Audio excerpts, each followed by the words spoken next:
CBSEക്ക് സംബന്ധിച്ച പിഴവുകളിൽ പ്രതികരിക്കാനായി വിദ്യാർത്ഥികൾ നമുക്കൊപ്പം ചേരുകയാണ്. ഇപ്പോൾ ഹർഷിക് രാമനാഥൻ എന്നൊരു വിദ്യാർത്ഥി ചേരുന്നു. ഹലോ ഹർഷിക്, ഇപ്പൊ നിങ്ങൾ ദിവസങ്ങളോളമായി നേരിടുന്ന ഒരു ബുദ്ധിമുട്ട് നമുക്ക് കൃത്യമായി തന്നെ അറിയാം. ഇപ്പൊ ഇന്ന് പുനർമൂല്യനിർണ്ണയത്തിന് കൊടുക്കേണ്ടതായിരുന്നു അല്ലെ?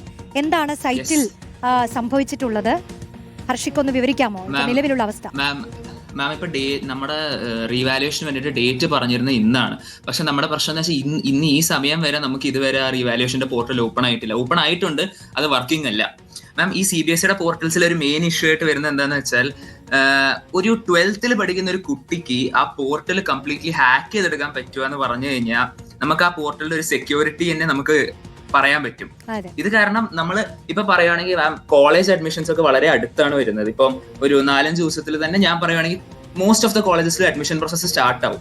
പക്ഷെ ഇതിൽ പ്രശ്നം എന്താന്ന് വെച്ച് കഴിഞ്ഞാൽ, ഇപ്പൊ എന്റെ കേസ് പറയുകയാണെങ്കിൽ ഞാൻ 5 പേപ്പറിന് അപ്ലൈ ചെയ്തിട്ട് എനിക്ക് ആകെ കിട്ടിയത് ഒറ്റ പേപ്പറാണ്. പക്ഷെ ആ കിട്ടിയ ഒറ്റ പേപ്പറിൽ എനിക്ക് 20 മാർക്ക് കൂടുതലുണ്ട്. 20 മാർക്ക് കൂടുതൽ എന്ന് പറഞ്ഞാൽ ഏകദേശം 4% അടുത്ത് വരും. ഇപ്പൊ ഫോർ എക്സാമ്പിൾ എനിക്ക് 80% ആണ് കിട്ടിയെങ്കിൽ എനിക്ക് 84-85% പോകും ടോട്ടൽ പെർസെന്റേജ്. അത് കോളേജിന്റെ അഡ്മിഷനിൽ പറയുകയാണെങ്കിൽ വളരെ വലിയൊരു ഗ്യാപ്പ് തന്നെയാണല്ലോ. പക്ഷെ പിന്നെ കുറെ കോളേജസിന് കട്ട് ഓഫ്സ് ഉണ്ട് മാം. ഇപ്പൊ 70%, 75%, 80% ഇങ്ങനെ നടക്കുന്നതുകൊണ്ട് കുറെ കോളേജുകൾ അവരുടെ കട്ട് ഓഫ്, കുറെ നല്ല കോളേജുകൾ അവരുടെ കട്ട് ഓഫ് കുറയ്ക്കുകയും ചെയ്തു. പക്ഷെ CBSEയോട് നമുക്ക് പറയാനുള്ളത് ആകെ ഒരു കാര്യമേ ഉള്ളൂ.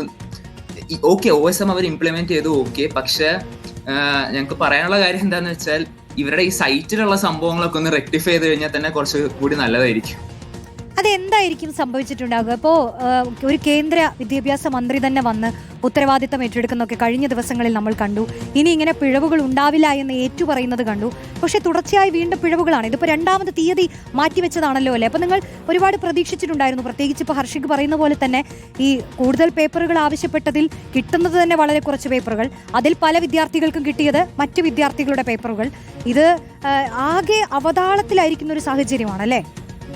Yes ma'am, definitely. നമ്മൾ ഈ റീവാലുവേഷന് മുമ്പ് നമ്മൾ പേപ്പറിന് വേണ്ടി അപ്ലൈ ചെയ്യുന്ന സമയത്ത് തന്നെ അവർ പറഞ്ഞ ഡേറ്റ് പിന്നെയും അവർ എക്സ്റ്റെൻഡ് ചെയ്ത് പോവായിരുന്നു. കാരണം എന്താണെന്ന് വെച്ചാൽ അവരുടെ സൈറ്റ് വർക്കിംഗ് ആയിരുന്നില്ല, സൈറ്റ് ക്രാഷിംഗ് ആയിരുന്നു. അങ്ങനെ അവസാനം നമ്മൾ കുറെ ട്രൈ ചെയ്തിട്ടാണ് അവസാനം കിട്ടുന്നത്. ചിലവർക്കൊക്കെ, അതായത് ഇതിന്റെ ടോട്ടൽ ഫീസ് അവർ വരുന്നത് പെർ കോപ്പി 100 rupees എന്ന് പറഞ്ഞിട്ട്, ചിലവർക്കൊക്കെ ബില്ല് കിട്ടുന്നത് 79,000, 69,000. എൻ്റെ ഒരു ഫ്രണ്ടിന് കിട്ടിയ ബില്ല് 69,000 rupees ആയിരുന്നു.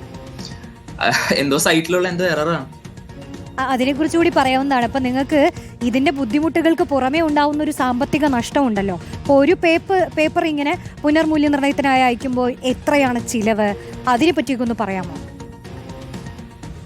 യെസ് മാം, നമ്മൾ നോർമലി കഴിഞ്ഞ വർഷമൊക്കെ നമ്മൾ ഈ വർഷത്തെക്കാളും കൂടുതലായിരുന്നു നമ്മൾ റീവാലുവേഷന് കൊടുക്കുന്ന പൈസ.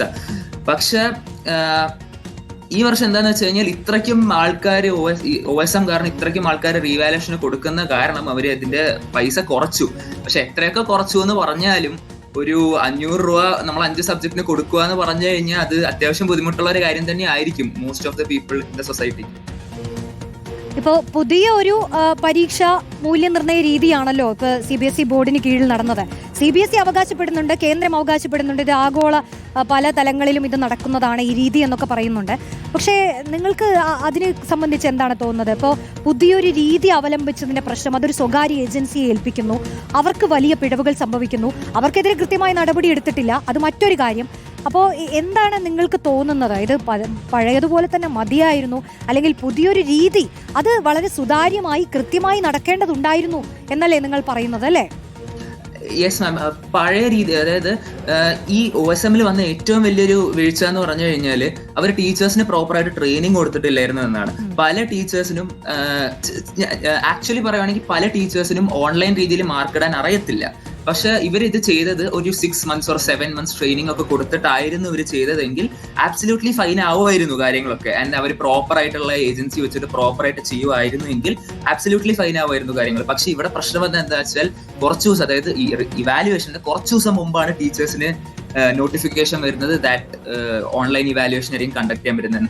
മാം, വേറൊരു കാര്യം എന്താ വെച്ചാൽ, ഇങ്ങനത്തെ ഇവാലുവേഷൻ ആണ്, ഓൺ സ്ക്രീൻ മാർക്കിംഗ് ആണ് എന്ന് പറഞ്ഞ സമയത്ത് ഞങ്ങളുടെ ക്ലാസ് ടീച്ചർ ഗ്രൂപ്പിൽ അയച്ചൊരു മെസ്സേജ് ഉണ്ട്, saying that our worst nightmare has now come true എന്ന് പറഞ്ഞിട്ട്. ആൻഡ് പിന്നെയാണ് ഞങ്ങൾ മനസ്സിലാക്കുന്നത് ടീച്ചേഴ്സിന് ഒരു നൈറ്റ്മെയർ തന്നെയാണ്. ബിക്കോസ് അവർക്ക് പ്രോപ്പർ ആയിട്ടുള്ള ട്രെയിനിങ് കൊടുത്തിട്ടില്ല, അവർക്ക് മര്യാദയ്ക്ക് എങ്ങനെയാണ് മാർക്ക് ചെയ്യേണ്ടതെന്ന് അറിയത്തില്ല. It's not their fault. എന്ത് കഷ്ടമാണല്ലേ ഇതിപ്പോ. നിങ്ങളുടെ തുടർ പഠനം അത് സംബന്ധിച്ച് ഇപ്പോൾ മാർക്കുകളൊക്കെ നോക്കിയാണ് നമുക്ക് അടുത്ത കോഴ്സ് തിരഞ്ഞെടുക്കേണ്ടത്. പലതരത്തിലുള്ള പ്ലേസ്മെന്റും ഒക്കെ അങ്ങനെയാണ് സംഭവിക്കുക. പക്ഷേ ഇപ്പോൾ നിങ്ങൾക്ക് തന്നെ ഈ കുറഞ്ഞ മാർക്കുകൾ വെച്ച് എത്രയോ വിദ്യാർത്ഥികൾ പ്രതീക്ഷിച്ചതിന്റെ പകുതിയിൽ കുറവ് പോലും മാർക്കുകൾ ലഭിച്ചവരുണ്ടെന്നാണ് പറയുന്നത്. അപ്പൊ എന്താണ് ഇനി നിങ്ങളുടെ ഒരു പ്ലാൻ? എന്താണ് മുന്നോട്ടുള്ളൊരു ഏക പ്രതീക്ഷയൊക്കെ എന്താണ്? മുന്നോട്ട് പ്ലാൻ എന്ന് പറഞ്ഞാൽ നമുക്ക് ഒന്നുമില്ല, അവരുടെ സൈറ്റ് പ്രോപ്പർലി വർക്കാവുന്ന പ്രാർത്ഥിക്കുക, അത്രേ ഉള്ളൂ. ഓക്കെ ഹർഷിക്, മനസ്സിലാവുന്നു. ഹർഷിക്കിനെ പോലെ ഒരുപാട് വിദ്യാർത്ഥികൾ ആശങ്കയിലാണ്. ഇപ്പോൾ ഈ മണിക്കൂറിലും ഈ സൈറ്റുമായി ബന്ധപ്പെട്ട പ്രതിസന്ധി നേരിടുന്നുണ്ട്. താങ്ക് യു ഹർഷിക് പ്രതികരിച്ചതിന് നമ്മളോട് ഈ വിഷയത്തിൽ. ഇതാണ് വിദ്യാർത്ഥികൾ പറഞ്ഞുകൊണ്ടിരിക്കുന്നത്.